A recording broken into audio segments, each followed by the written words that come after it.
Hey, what's up, lightboltjoe here. Today we are going to discuss the 2019 film A Christmas Story. No, A Cinderella Story, Christmas Wish. So this is the fifth installment in the Cinderella Stories franchise. There's 6 films in total so far.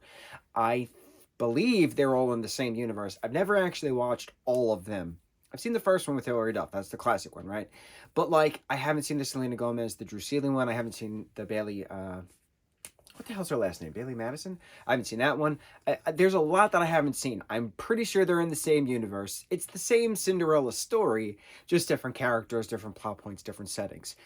And that's fine. It's a good story. This had a very interesting ending, though, because it wasn't your standard Cinderella ending. And there was no shoe involved. It wasn't clock strikes midnight. It was just the evil stepmother trope with the evil step siblings trope. That was really it. Hiding behind Christmas year elf hat stuff going on. It was stuff. So Laura Morano and Greg Sulkin play the main characters, and so therefore it's a Disney Channel original film, right? It's a DCOM, but it's not a DCOM. This was just a straight to DVD release, DVD and Blu-ray and digital in 2019. That was it. So it's not technically affiliated with Disney. It's not technically affiliated with a DCOM, but it felt very freeform movie, very Disney Channel original film movie because of the actors that are in it.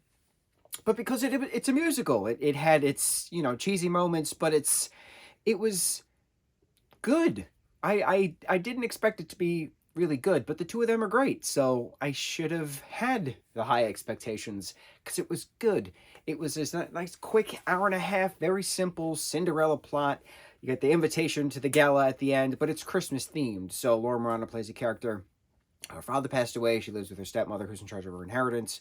So she has to do everything she says. The two step siblings are just awful.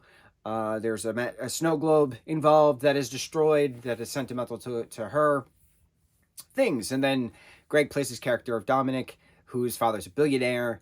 And so he is also playing as Santa Claus at his dad's tree farm that, Laura's character happens to be an elf at. And they perform songs together, and then he invites her to the gala, but the stepmom burns the ticket. Very dramatic scene. Burning the ticket. Very interesting with a candle. And then there's the big song number at the end, and the big reveal of who is whom and who has history with whom. But that was the cool part, is that her dad, the deceased father, right, was an explorer and friends with his dad, who is the billionaire who's hosting this gala. And then he says she doesn't have to worry about money, that it's the least he can do for her father because her stepmother burned through her inheritance. So he can help her be a songwriter and help his son be a manager. So it was a very neat ending because it wasn't your standard she gets the prince at the end. This was a what happens next with your life kind of ending.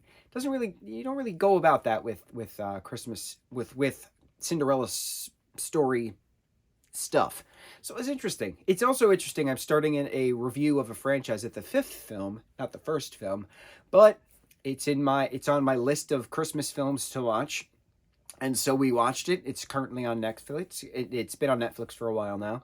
It's good. It's fast. It's fun. The two of them are wonderful. Greg is just perfect in everything he does.